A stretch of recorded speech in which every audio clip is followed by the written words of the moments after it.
bom dia! A olho nu é impossível perceber a diferença entre um alimento natural e um transgênico, mas eles são bem diferentes. Diversos estudos mostram que os transgênicos trazem impactos à saúde humana, ao meio ambiente e à agricultura. Atualmente, o Brasil é o segundo maior produtor de transgênicos do planeta, tendo como transgênicos cerca de 94,2% de soja e 84,6% do milho cultivados em seu território. Para entender melhor o que são os transgênicos, convidamos Sônia Soares, que é professora doutora do Departamento de Nutrição da UFRN, e João Santos, que é coordenador do Sinteste RN. A eles eu dou o meu bom dia para a gente falar sobre esse assunto que é totalmente relevante quando muitas pessoas falam de alimentação saudável. Cada vez mais as pessoas querem se alimentar de forma saudável, mas muitas vezes não sabem o que estão pegando na prateleira ou se aquele produto é realmente saudável como vendem, né? Então, Sônia, seja bem-vinda. Vou começar por você e já perguntando o básico, né? Para quem realmente não entende. O que são esses alimentos, né, transgênicos e como e por que eles surgiram? Obrigada. Queria agradecer o convite, participar desse programa, mais uma vez, presente aqui com o Sinteste, para discutir um tema muito importante. Então, veja, os transgênicos, os alimentos transgênicos, são aqueles que ou passaram por um processo de transformação genética ou contêm ingredientes que passaram por esse processo, porque a gente tem plantas transgênicas no Brasil que tanto servem de alimentação para o animal, como também servem de alimentação humana. Então, que transformação genética é essa que os transgênicos sofrem? É um tipo especial de modificação genética que significa eu transferir material genético de uma espécie para outra. Sim. Então, os transgênicos são alimentos que foram produzidos a partir desse processo de engenharia genética. E por que eles, né, foram produzidos? Veja, eu diria que houve um casamento bem sucedido entre o conhecimento científico, o avanço do conhecimento que permitiu fazer isso, e a economia e a política, porque não é uma coincidência que exatamente no momento em que, por exemplo, a Monsanto solicitava o pedido para a produção do seu primeiro produto em escala comercial, a soja transgênica nos Estados Unidos, foi o ano 94, foi também o ano em que, na conhecida rodada do Uruguai, uma reunião da Organização Mundial do Comércio, os Estados Unidos, que dominam essa entidade, passaram a exigir dos Estados membros, e o Brasil faz parte, que em seus territórios nacionais houvesse uma legislação que garantisse o direito de propriedade intelectual. Entendi. Ou seja, a ciência possibilitou o conhecimento da estrutura do DNA. 20 anos depois, isso nos anos 50, 20 anos depois, a gente já tinha a possibilidade de fazer essa transformação, essa transferência. Sim. E mais 20 anos, nos anos 90, a gente já tinha um alimento para produção em escala comercial. Sim. Então, foi uma junção entre o que a ciência permitia fazer e a política garantiu esse patenteamento do alimento, do produto transgênico, e isso significa lucro. Além do milho e da soja, né, como a gente falou no início do programa, quais outros alimentos são transgênicos no Brasil? Porque a gente viu aí no início que é um número muito grande, né? De fato, existe uma grande variação de produtos, de subprodutos, né? A soja está presente em diversos produtos, além de outras plantas. Já existe mamão transgênico, já existe batata inglesa transgênica. São vários, um leque de muitas produtos que já sofreram esse processo. O arroz também já tem arroz transgênicos. Então isso é muito... É uma tendência, infelizmente, tá certo? Infelizmente, há uma justificativa para isso por causa da fome no mundo, né? Cada vez mais existe pessoas para ser alimentadas, se bem que a gente está na contramão do saudável. A gente está produzindo muito, mas com dúvidas ou até algumas pesquisas já apontam que esses produtos podem causar vários problemas, desde alergias até cânceres, tá certo? Então é um assunto um tanto complexo, muito complexo, que deve ser muito bem analisado. É verdade. E, Sônia, com relação à legislação, né, de transgênicos no Brasil, ela é diferente de outros países do mundo? A gente vai começar a discutir isso agora para terminar no próximo bloco, mas é diferente? Veja, o processo de introdução dos alimentos transgênicos no Brasil, ele veio exatamente à revelia da lei. Foi um processo que, inclusive, alguns autores entendem que foi absolutamente inconstitucional. Foi acontecendo e foi ficando, né? Começou com um contrabando. Sim. A soja foi contrabandeada da Argentina, chegou no Brasil, foi cultivada e havia uma decisão judicial proibindo isso. No entanto, com medida provisória, o presidente Lula liberou e depois nós tivemos a legislação que autorizava isso. Então, assim, foi um processo que não teve tanta participação popular como na Europa. A Europa, por exemplo, a maioria dos países não aceita os transgênicos porque já nos anos 90, alguns estudos já apontavam para os perigos e houve muita resistência do cidadão europeu em ter esse tipo de alimento na sua alimentação. Então, assim, por conta dessa resistência, a Europa hoje tem muito pouca coisa de transgênico. Tem ainda em alimentação animal, mas não para a alimentação humana. Então, nós no Brasil já temos 40 tipos de milho transgênico, nós temos 11 tipos de soja, nós temos algodão transgênico, eucalipto transgênico e a cana-de-açúcar. Vamos concluir isso no próximo bloco, que é interessante saber como, né, a gente consegue diferenciar isso, porque em outros países não consegue chegar e aqui no Brasil a gente não consegue identificar, o que é um problema para a gente, né? E você que está interessado nesse assunto, alimentos transgênicos, fica aí 30 segundinhos que a gente já volta.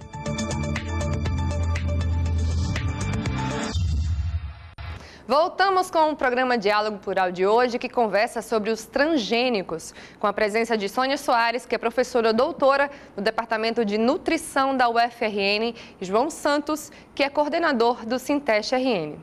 Olha, agora você vai ver direitinho mais sobre esse assunto, os transgênicos, na matéria de Ricardo Crush. Acompanhe. Os alimentos transgênicos são produzidos em laboratório por meio de técnicas de engenharia genética. Esse procedimento, há décadas, gera controvérsias por suas prováveis implicações biológicas, nutricionais, éticas, econômicas e sociais. Mas como os transgênicos passaram a fazer parte da alimentação do brasileiro? Isso no Brasil começou no ano de 2003. Né? Alguns normativos, como a medida provisória, e depois 2 leis que passaram a regulamentar a comercialização e plantio de sementes de soja. Por exemplo, 94% da soja que a gente tem no Brasil já é transgênica e 84% em média do milho também é transgênico. Né? Como esses alimentos aparecem no nosso cotidiano? Na cesta básica. O óleo de soja, por exemplo, né? Da soja se faz a lectina de soja, né, que é um aditivo que se usa muito no âmbito da indústria, por exemplo, para espessar chocolate, e outros alimentos que estão sendo incorporados no cotidiano do brasileiro, como, por exemplo, a proteína texturizada de soja, que é muito servido, por exemplo, na alimentação escolar. Sobre uma provável mudança nas leis que controlam o comércio de alimentos transgênicos, ela complementa. O Estado ele tem o dever de proteger, promover e prover e respeitar, né, o acesso à alimentação adequada. Quando existe alimento transgênico, né, regulamentado para sua comercialização no país, a gente já tem uma série de violações. O Estado já falhou em prover, em promover o acesso à alimentação adequada. No momento em que um projeto de lei dessa natureza for aprovado, a gente tem um desrespeito ao acesso à informação para o consumidor. Então, vai ser a gota d'água que faltava, né, para a gente ter essa violação do direito humano à alimentação adequada, da segurança alimentar e nutricional. Então, é um desrespeito ao direito do acesso ao consumidor à informação. Estando presentes em nosso cotidiano, a dúvida é: existe uma opção aos produtos transgênicos? Conversamos com Hugo Sampaio, que tem desenvolvido um trabalho de produção de sementes crioulas. A semente crioula é toda semente que não foi modificada ainda pelo humano de forma a mexer na sua na sua base, na sua genética. E como é esse trabalho que vocês fazem de produção da semente? Como é feito isso? A gente recebe de doação, de trocas, as sementes e escolhe os grãos, seleciona a planta e os que são mais parecidos para manter uma variedade, a gente planta próximos para ver qual se adapta ao clima aqui do Nordeste e qual cruza vai ficar mais exuberante. E a partir daí a gente faz uma seleção a cada safra dos que se desenvolveram melhor para que a gente possa continuar aprimorando essa genética aqui. Para quem ficou interessado em conhecer o processo de produção das sementes crioulas, Hugo deixa o recado. Pode fazer o contato pelo Facebook, né, pela rede social. É só digitar Ecovila Delícias. Entrando em contato, a gente tendo a semente, a gente manda também. Sônia, é tanta coisa, né?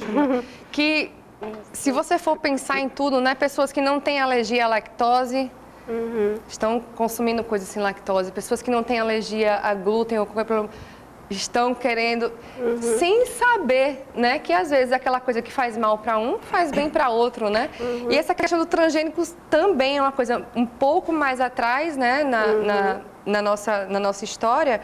Mas vamos para as crianças, né, como eles falaram na matéria. Os riscos de consumir alimentos transgênicos é maior com elas, nas crianças? A questão de alimentos à base de milho, né, por exemplo, e o que se coloca nas escolas públicas também, né, que tem pais que muitas vezes por passividade mesmo, ou por falta de tempo, colocam coisas mais práticas, aquele suco de caixinha, aquela coisa. O que é mais saudável em relação a elas? Elas são mais prejudicadas? As crianças certamente elas têm um risco maior por uma questão de que elas vão estar expostas durante mais tempo. Sim. Então, por exemplo, eu, quando criança, jamais tive contato com um alimento transgênico. Mas as crianças de hoje já estão tendo logo cedo. Então, isso é muito perigoso porque ao longo da vida ela vai ter mais chance de desenvolver algum problema porque vai estar mais tempo exposta. Então, os riscos que a gente tem em relação aos alimentos transgênicos decorrem das características dos transgênicos. Basicamente, nós temos feito 2 alterações em plantas para produzir transgênicos. Uma é para a planta tolerar veneno, não é? Ela não morre com a aplicação do veneno, e a outra é para resistir ao ataque de inseto. Então, os riscos vão decorrer exatamente dessas alterações. Então, a questão das alergias, que já foi falada. O milho transgênico, ele é feito a partir de uma alteração em que ele vai produzir toxina, que é eminentemente algo que pode causar alergias. Está em casa entender, né, o quanto são colocadas coisas de alto potencial, né, de coisas que totalmente nocivas ao nosso organismo para que aquele produto dure mais tempo, não é isso? E sem contar que, assim, uma coisa que em toda a discussão sobre transgênico vem à tona, é que com os transgênicos a gente tem que usar o princípio da precaução. Por quê? Porque há uma incerteza muito grande sobre o que pode acontecer com as transformações genéticas. Quer dizer, não há uma segurança de que a modificação feita não vai trazer algo não esperado. Há muitos efeitos inesperados em relação às plantas transgênicas, de modo que a gente nem sabe o que pode vir ainda a acontecer. Né? Por isso a ideia de usar o princípio da precaução. É verdade. Uma coisa importante é que, porque a gente observa, por que na Europa, por que nos próprios Estados Unidos existe tanta restrição a esses produtos e por que aqui no Brasil se faz a gente de cobaias para se testar esse tipo de produto? Eu acho que a pergunta que eu vou te fazer agora, João Maria, cabe nisso aqui. Que existe uma proposta no Senado que quer desobrigar a identificação de produtos transgênicos nos rótulos, né? Que já seria um problema muito maior para a gente, né? O que é que você acha disso aí? Está na contramão, como tudo que está acontecendo nesse Brasil hoje, está na contramão das principais... Essa proposta realmente existe? Você sabe de quem é essa proposta? Existe, eu não sei bem de quem é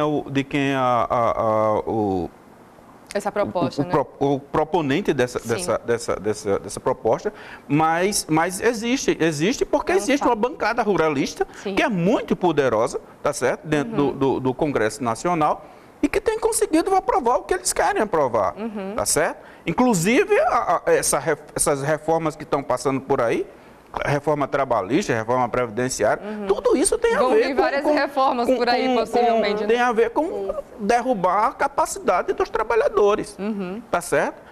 Nos fazem de cobaias para testar produtos que eles não têm certeza de qual serão os efeitos. Eu garanto que eles mesmos não consomem esses produtos, tá certo? Mas querem que a gente produza a justificativa de que se precisa produzir muitos alimentos. Ou seja, a questão da gente identificar vai ficar cada vez mais difícil. Quando, na realidade, esses produtos também não atendem de fato e de direito à segurança alimentar. Sim. Tá certo? Não atendem.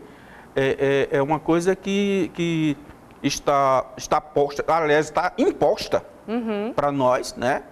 Você praticamente não consegue mais, como você vê, a produção do milho crioulo, como foi visto no VT aí, é muito incipiente, são pesquisas que não têm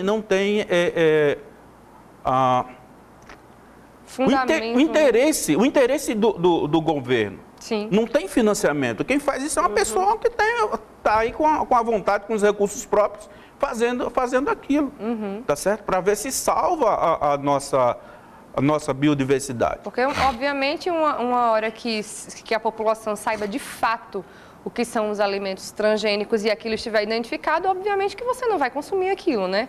Então, talvez esse interesse e não identificar. E não identificar, exatamente. A gente já teve várias tentativas de fazer isso. Tem um projeto inicialmente da Cátia Abreu, né? Depois quando ela estava ministra, surgiu outro que é do Reis, um deputado do Rio Grande do Sul.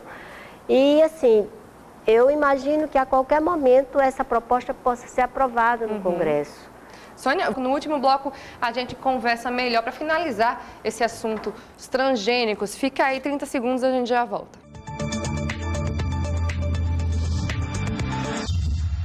Voltamos com o programa Diálogo Plural de hoje, no nosso último bloco, que conversa sobre a segurança alimentar, com a presença de Sônia Soares, que é professora doutora no Departamento de Nutrição da UFRN, e João Santos, que é coordenador do Sinteste RN. A gente estava falando no bloco anterior, né, Sônia, sobre a possibilidade de uma proposta dessa de não identificar os alimentos transgênicos ser aprovada. Qual seria a consequência disso, por exemplo?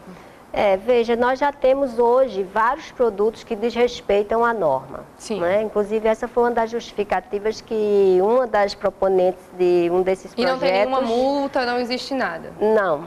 Quando se faz pesquisa e se descobre, aí sim tem multa. Quando existe, né? Mas até você saber quais os produtos que estão realmente em desrespeito à lei, as pessoas já consumiram sem saber, né? Então, assim, a gente tem essa perspectiva de que se aprove o fim da rotulagem, quando, por outro lado, tem outro caminho. O IDEC moveu uma ação para exigir que qualquer quantidade de transgênicos no alimento já exigisse a rotulagem, porque pela lei ele precisa ter 1% ou mais de DNA transgênico. Então, segundo o IDEC, não interessa se é 0,5, 0,4, mas teve alguma coisa, de alguma maneira deveria ter.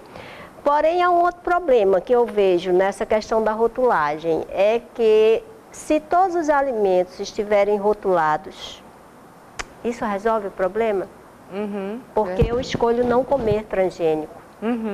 Mas se todos os alimentos no mercado são transgênicos, estão lá rotulados, então eu vou morrer de fome. É aí que eu entro com o João Maria. Os transgênicos começaram a ser produzidos com esse discurso, né? Que era preciso combater a fome no mundo, né? Na tua opinião, as populações de países subdesenvolvidos estão sendo beneficiadas? Realmente esse discurso consegue aí preencher a fome? A grande pergunta que não quer calar, por que morre tanta gente de fome no mundo? É verdade. Tá certo? Então isso não resolve o nosso problema. O destino desses produtos não está indo para as pessoas que estão realmente necessitando. Então isso aí cai por terra. E na realidade, o que ocorre é a concentração, porque para se plantar soja, por exemplo, vamos falar de soja, Eles precisam mecanizar, então tanto há menos emprego no campo, porque tudo é mecânico, uma superconcentração e aquela história da bancada ruralista. Sim. Ali é a legislação em causa própria. Então eles não vão estar lá fazendo lei para beneficiar a população, mas sim a eles próprios. Sônia, existe algum benefício dos transgênicos na alimentação, na questão social? Existe algum benefício? Não, dos alimentos transgênicos não. Não vejo benefício algum para a sociedade. O grande benefício, como eu falei no início do programa, são os lucros. Porque hoje nós temos apenas 5 grandes corporações que dominam o cultivo das sementes no mundo. Isso é muito grave, porque isso significa também a perda da soberania do povo. O povo brasileiro não tem mais o direito de ter a sua semente crioula, por exemplo, porque a Monsanto, e agora a Bayer que comprou a Monsanto, quer dizer, muitas vezes ela vai nas fazendas identificar se teve alguma contaminação por transgênico, porque isso pode acontecer. Eu planto crioulo, mas ali a 2 quilômetros tem um cultivo de milho transgênico, eu posso ter a minha plantação contaminada, e aí eu tenho que pagar multa. A dona da patente do transgênico. Então, isso acontece no mundo todo, inclusive no Brasil. Então, do ponto de vista de resolver problema de fome, isso nunca foi proposta das indústrias de sementes transgênicas. É até interessante que quem está em casa, que a gente está falando aqui, de repente não saiba o que é a Monsanto. Coloca aí no Google, na internet direitinho o que é a vida segundo a Monsanto, a alimentação segundo a Monsanto. Dá uma pesquisada que você vai entender melhor o que a gente está propondo aqui para você que está em casa. E boa parte da população já se preocupa, né, como a gente falou aqui no programa inteiro, com a qualidade dos alimentos, né? O que consome. Nesse sentido, vocês acham que a cadeia de produção, industrialização e comercialização de alimentos está preparada para atender esses consumidores? De forma nenhuma. Não há o grande interesse do capital é só o lucro, o capital. Lucro, é o capital, é o próprio capital. O próprio capital. Então não há interesse, eles não estão querendo fazer as coisas porque são bonzinhos, não existe isso. O que existe realmente como a professora falou, esse monopólio. Uma corporação dominando toda uma cadeia de produção. Sim. E a nível internacional, tá certo? Então isso é muito grave porque você deixa de ter a sua própria autonomia, tá certo?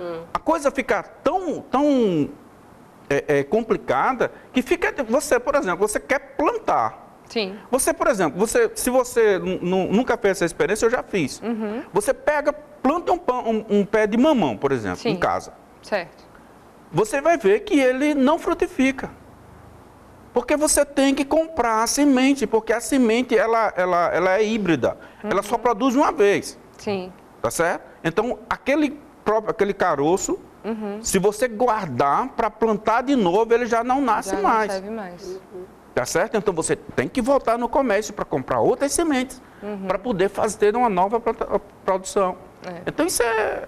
Então aquela agricultura familiar ficou por terra, literalmente, né? Literalmente. Então, gente, eu agradeço muito a presença de vocês dois aqui no programa. Eu espero que as pessoas de casa entendam, procurem mais saber. Claro que a gente quer se alimentar de uma forma melhor, de uma forma mais saudável, mas cada um tem um organismo, cada um tem uma maneira e como se alimentar. Os transgênicos, a gente já disse aqui que não é uma boa ideia, não é legal, não tem nada que seja a favor dos transgênicos, então pesquise. Obrigada aos dois mais uma vez pela presença. Se você quiser mais informações sobre o nosso diálogo plural, acompanhe as nossas atualizações no Twitter, o @SintesteRN, no nosso site, www.sintesterrn.org.br ou na nossa página do Facebook, que é o facebook.com/SintesteRN. A você um ótimo final de semana, um ótimo sábado e até a próxima semana, se Deus quiser. Tchau, tchau.